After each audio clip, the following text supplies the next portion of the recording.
If it's to be, it's up to me. How many of y'all think I made that up? Come on! Don't let my kids be the only one to raise their hand. Because it can happen. It can happen. If it's to be, it's up to me. I mean, if it's your it, it's up to you. It's up to you. If it's to be, it's up to you. Look at the person sitting next to you and repeat after me. If it's to be, it's up to you, because I ain't going to help you.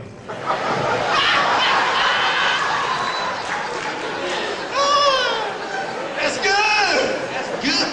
Andy Griffin was like, that's good. That's the first time I ever did it. That's a good impression with it. I should practice that. That's good. But you're going to wish people would tell you that. You're going to wish people would say, that's your it. I ain't going to help you. But people will say, you can count on me, and you can't count on me. People will say, I'll be there and not show up. How many of you know some people that should be here tonight? Right? Man, I got some. Hi, I'm Brian Adams, and I want to thank you.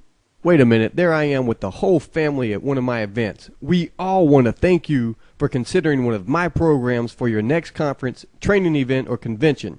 I believe my motivating message is exactly what your audience needs to reach higher levels of achievement and commitment. Whether it's an audience of 10,000 or 10, your investment in me secures a dynamic presentation, and I guarantee 100% audience satisfaction. Relatives from North Carolina telling me, Brian, be real, you? You didn't even graduate high school. You want to go try to take a contractor's test? I listened to them. I didn't want to go down there and fail. I didn't want people lining up and tell me I told you so. But I did want my own business, and the first step was to pass that test. So I go down there and take the test. I passed it with flying colors. I was on cloud 9 walking around. I just passed the contractor's test. I called my relatives in North Carolina. I said, it's me. They said, what you want? I said, I just passed the contractor's test. I was happy. 3 years later, I'm still working for the same guy doing the same thing. Nothing had changed. For the same reason. People trying to protect me. I said, don't push your luck. You got lucky you passed the contractor's test. But a business is different, Brian. You ain't never had no business. Employees? Come on, man. What are you thinking? You got a good job making a lot of money. You got some bills to pay. And they were right.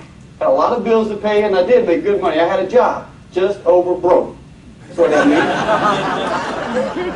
Again, I had to take a chance. 5 years later, I'm making 6 times the amount of money I would have ever made working for this other guy. I got 8 excellent employees. Life is good. Well, hello again. I'm back. And this time, my wife thought it would be better if I just spoke straight to the camera instead of doing a voiceover with pictures. She's normally right, so we're going to try it her way. You and I both know that choosing the appropriate speaker is a great responsibility. You and your organization's reputation are as important to me as my own. I believe people learn best in an interactive atmosphere that is fun and entertaining, so I use a lot of humor and personal stories to create a strong and long-lasting message. Your audience will be inspired to take massive action while enjoying themselves, and you'll look like a hero for bringing me in. But more importantly, you'll see performance improvements to continue long after the event. That's not what I expected. But I'm telling you, how many of you guys know that when you think everything is going right for you, Murphy will come up and hit you from behind? Am I right? And that's what he did for me. Murphy said, boom! I said, oh, Murphy got me. And my mentor, Les Brown, says that if you have to fall down, land on your back. Because if you can look up, you can get up. Am I right? Now, this ain't part of the act, so somebody come on up here and help my brother up. Right? Because what? Why? Because? Like I was walking and Murphy hit me. He said, boom! I said, oh my. Liz, that one part of the act. Can you help me out? I did. I started to get up and the Lord said, hey, Murphy. Real.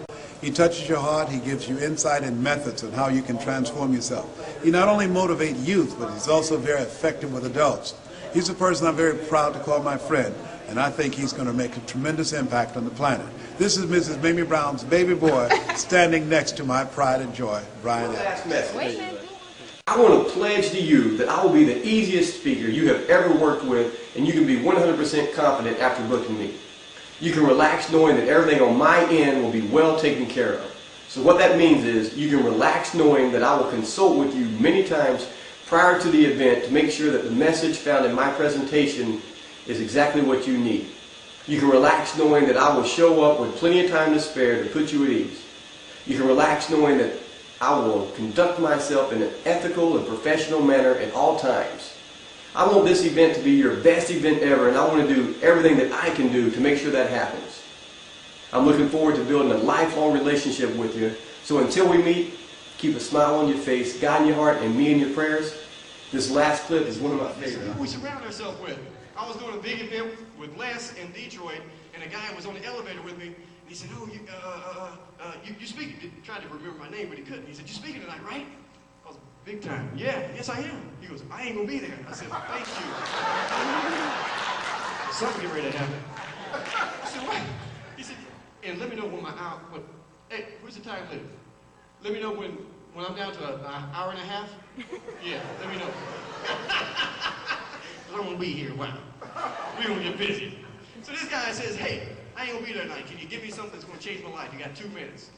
Elevator stopped on the floor that I was getting off on. I said, "I don't need 2 minutes. I need 2 seconds." I stepped off the elevator before the door could shut. I said, "You want to change your life? Change your friends."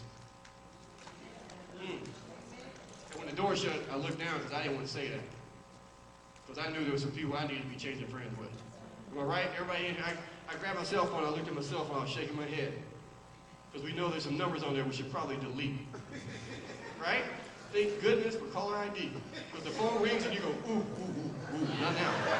Ooh, not now. I'm having a good day. I'm having a good day." Look at it, ring, ring. Oh, no, no, no, no. I can't answer that. But you got to, because it's my wife. Oh, we're in trouble. Get the music going. No, she's cut. Erase. It's who we hang around with.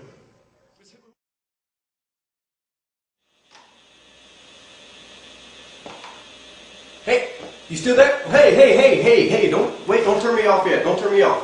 A little bonus material just for watching this far. Man, I want to share so much with you before we leave, because I know if you're watching this videotape, that means you're in the service industry and you deal with other people. Now, I want to share with you something that I share at either my leadership development programs, my mental martial art boot camps, my management, a lot of the seminars that I do is almost everything boils down to communication.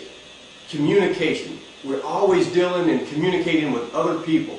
Now, there's some studies out there that say communication is 7% the words that we use, 43% the tonality that we say those words in, and 50% the physiology that we have when we say those words. Now, I'm not disagreeing with those studies, but what I'm saying is, if that was true, that game charades would be a lot easier. But here's what I want you to remember about communication. Communication is 20% the words that you use and the way you say them, and 80% the way the other person perceives them. So communication really starts by understanding the other person that you're communicating with, the other person that you're talking to, really understanding them and how they perceive the information that you're sharing with them. Now here's a little bit about the brain. When we think in pictures. So if I say to you, Bill is riding his bicycle down the street in front of his house. Think about that. Bill is riding his bicycle down the street in front of his house. You pretty much paint a picture in your mind of what Bill looks like, the bike that he's riding, and the street in front of his house. A lot of people picture that Leave It to Beaver Cleaver Street with the trees overlapping. So we think in pictures. So every time you have a thought, you're having a picture. Your brain has to paint a picture. Now, when we make decisions, our decisions are 80% made on emotions. So the other 20% is the logic to justify the decision that we've just made. Now, our emotions are triggered by our thoughts. So you have a thought which triggers an emotion. Now remember, those thoughts are the pictures. So when you're communicating to someone, the better you can help paint that picture. So you help paint the picture in their mind, which will trigger the emotion that you want. So if you're trying to do an event for someone, or you're putting on, or you're trying to sell a product or a service that you have, remember, facts tell, but stories sell. So if I can sell you a story of, once you bring me in as a speaker, It's not just going to have you bring me in as a speaker and you're going to have, your audience is going to be really happy and you'll be happy at the end of it. That's the facts. Here's the story. Here's the picture. When you bring me in as your speaker, everybody's going to have a great time. They're going to be out of their seat. Everybody's going to be yelling and clapping. They're going to be thinking. Their brain, the neurons in their brain are going to be popping all over the place. They're going to be writing down their goals. They're going to be setting and thinking about what they're going to do tomorrow. When they leave, the sweat's going to be dripping off their face. They're going to be high-fiving each other. They're going to be wanting to give you a hug for bringing me in. They're not going to be able to sleep. They're going to be laying in bed like a 7-year-old on Christmas Eve. Can I wake up now? Can I wake up now? Can I wake up now? They're going to be excited about life and about getting back to the job tomorrow. Now when I can paint that picture by telling you that story, that kind of helps trigger the emotions that you want. So I hope that, I'm trying to rush through this and give you as much of me as I can in the short amount of time that I have. I look forward to working with you. I hope that really helps. Think about that. Send me an email if you need. Let's get in touch. Have a great day.